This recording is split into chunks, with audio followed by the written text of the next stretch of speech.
It's interesting that Andrew talks about The Secret Millionaire, because I'm always a little bashful about raising it.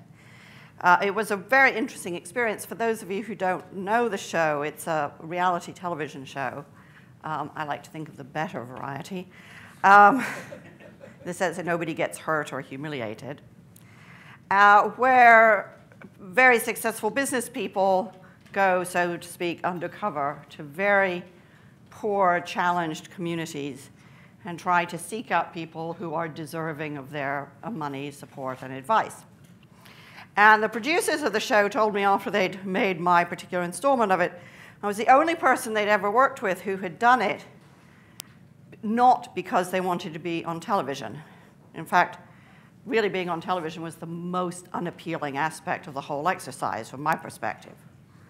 What I was really interested in was the opportunity or the excuse to go into a world that otherwise I really wouldn't have much access to.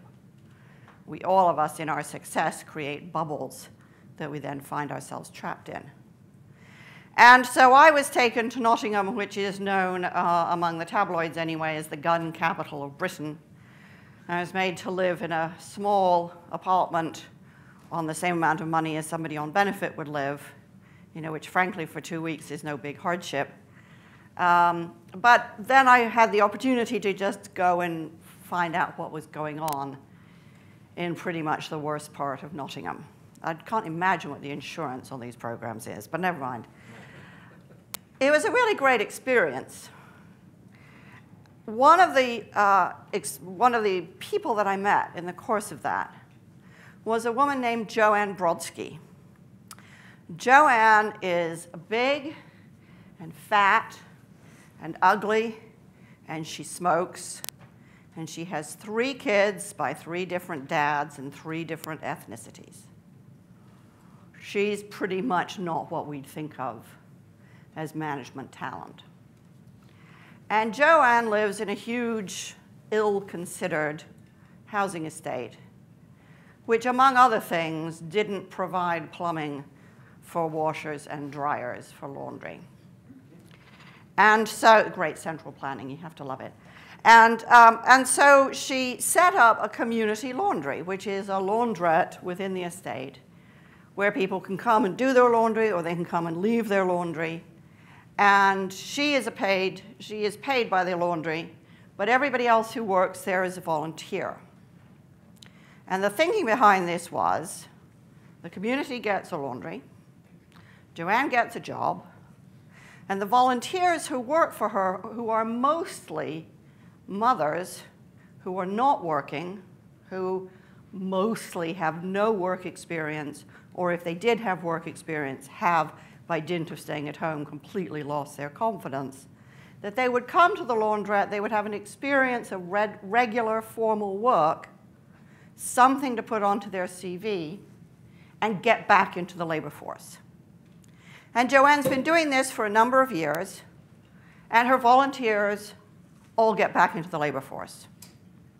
And she also had an idea, which is there are a lot of housebound people for all sorts of reasons, and she thought, well, maybe we could go and pick up their laundry and bring it back, and that introduces a little bit of social engagement into their lives, and we're providing a service. And then she thought she could market it through hospitals and things like that, people leaving hospitals. And so she has these 2 black Rasta guys driving this truck around, which until I bought them a new one was really pretty dangerous, delivering and picking up laundry from people who are very isolated and housebound. It's a really extraordinary thing to see and to be part in, and apart from hugely improving my laundrette skills, it really challenged my idea of what leaders look like and where we find them. I feel pretty confident that none of us, myself included, would ever have considered hiring Joanne for a leadership position. And yet, look at what she was doing. Look at what she'd figured out all by herself, not going to business school, not with any great mentors. All by herself, she'd figured out how to make a great contribution to her society, how to get herself paid, how to solve a need, how to look after people. something that all of us in this room struggle with every day. So that really made me think a lot about what are the mental assumptions and the mental models for leadership that we have, and how do they get in the way, and how do they stop us identifying and hiring and nurturing and developing the talent that's all around us. So that's a question I want to park with you for a second, and I'm going to come back to it.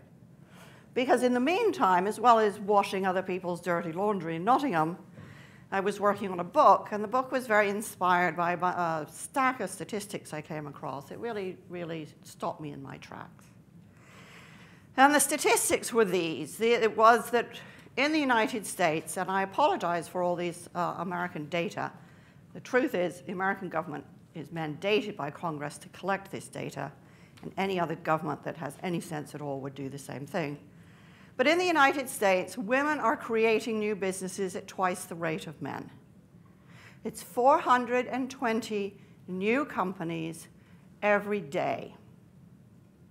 More interestingly, those businesses are more successful than other businesses on average, which is to say they're more profitable, they're building jobs faster, and they're more likely to stay in business for longer than 5 years.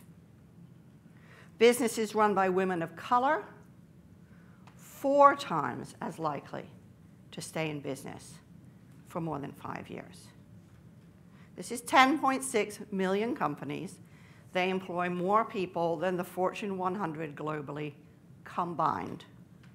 There are economists in the United States who say that the reason the recession in the States 2001 to 4 was so shallow and we got out of it so quickly was the sheer volume of new businesses being thrust into the market by women every single day. So you could argue this is one of the most successful cohorts of business leaders you could find anywhere.